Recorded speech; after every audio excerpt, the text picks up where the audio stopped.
So let's talk about what you guys are actually doing then. You specialize right now with the contraptions products that you're using that you're that is basically patent pending, right? Yes. Am I right on that? Are specializing in the airways of people. So I know what tracheotomy type stuff is, but if you could just explain what it is and what you're trying to do to help out in that area. Right, so Lifeserve Innovations develops emergency medical products, and right now our primary focus of research has been on airways and oxygen delivery techniques. So there are a number of applications of oxygen delivery. That's essentially a situation where you need to provide the patient oxygen. So in emergency medicine, the ABCs are the most important things for the practice in that regard. So the ABCs represent airway, breathing, and circulation. These are the first concerns of any medical professional or first responder. So airways is the field of innovation that we focused on because we identified that there was a need in the emergency surgical airway, which is the absolute last resort effort to secure an airway in an emergency patient. This is a situation where a patient isn't breathing and you need to find a way to deliver oxygen to them. And if you cannot intubate the patient through other traditional means like a bag valve mask on the face or an endotracheal tube through the throat, you need to create an airway surgically, which is essentially cutting open a hole or an ostomy in the patient's neck to gain access to the trachea. Currently, the medical practice does not support any medical devices or techniques that can perform definitive tracheostomy. This is the type of tracheostomy that you'll see long-term ICU patients who are on ventilators or people who undergo surgery, very controlled elective settings. That procedure cannot be performed in these non-ideal situations that can happen on the battlefield or in the back of an ambulance or in the emergency room. So the current procedure that they're doing is what's called a cricothyrotomy. And that is a temporary procedure. That procedure is performed high up on the neck, just above the Adam's apple in men. It's a very thin membrane that's easy to cut open and easy to insert a tube into. The only problem in this is that a lot of times the people or the medical providers who are performing this procedure are doing it for the first time. And they've never had experience on a live human being doing this procedure. So you can imagine that there's certainly a learning curve involved with doing a surgical procedure. So the unfortunate aspect is that these procedures can often result in significant complications, either due to the fact that the procedure was performed incorrectly, either at the wrong location, up and down, left and right, or it did some internal damage that could either result in long-term complications if the patient survives, but very often these are situations where you ultimately will not get oxygen to the patient, and thus the patient, or it'll lead to the patient's demise.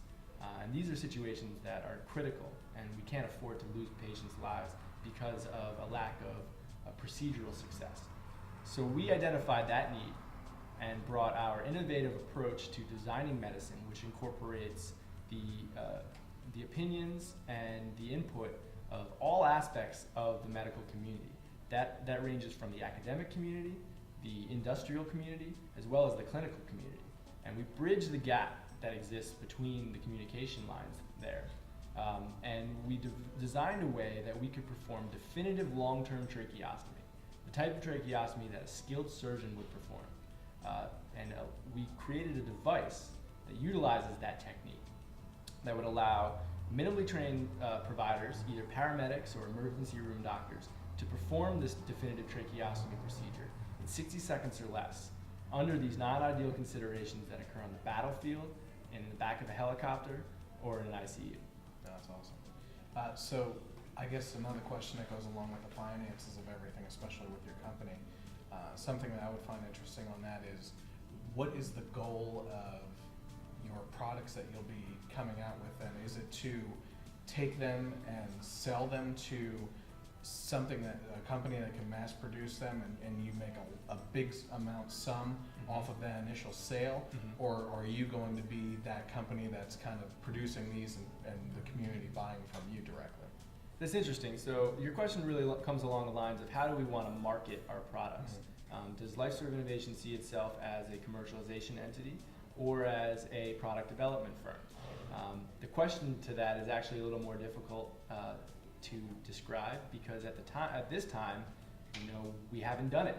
So all options are really on the table. What about the side, right now, it's you and your partner? Yes. And do you see yourself working in a kind of position where it's a building itself with just researchers all day right underneath you looking at these products and devices that you could go forward with? Is that where you see this going, or do you see it as a partnership where you're almost contracting people into to take a look at upcoming devices and stuff? In the long term, sure, it'd be great if we had a building to call headquarters, where we can bring people in and I would say, inoculate them into our environment.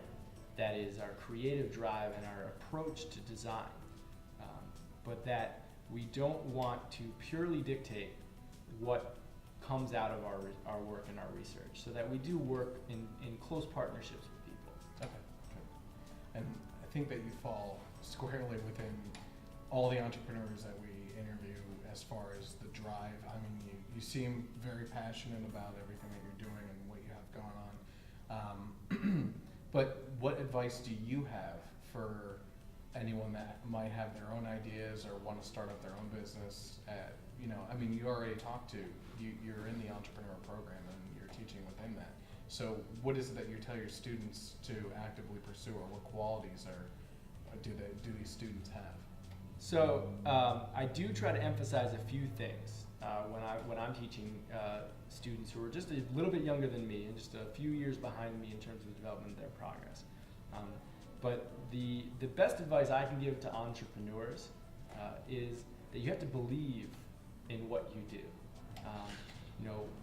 You can know very well what you're doing or how you're doing it, but it's the why that's most important to people who are either going to invest in you or people who are going to follow you. So the most important thing an entrepreneur can do is to truly believe in what they do and know that what they're doing is good or is going to be successful, and to try to attract those followers, those necessary people who are going to help them, to bring them up, to hold them through the process, to allow them to succeed. Because unfortunately, a lot of entrepreneurs can get misguided and think that they've got the best idea in the world. But if you have nobody who also believes in what you believe, then you'll end up, struggling along the way and perhaps not succeeding. What characteristics you thought an entrepreneur might exhibit? So the characteristics that entrepreneurs really across the board have to exhibit, I categorize in 3 ways. The first thing is tenacity. You need to be aggressive in the way that you approach problem solving. There's a wall right here. You need to break through that wall. A tenacious individual will find a way. The other thing is ego.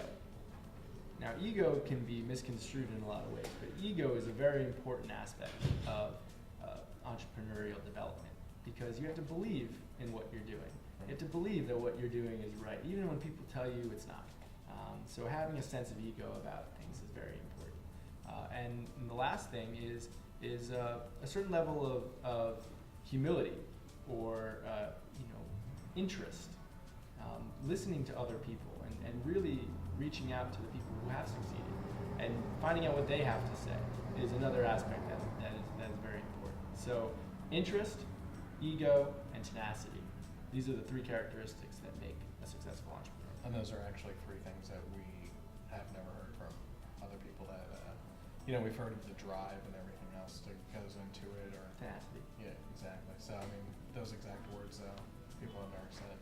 If people want to learn more information about you and Rick or the Lifeserve Innovations, where can they go on the website to find that? So we have a website. It's Lifeserve Innovations with an S at the end of it, .com.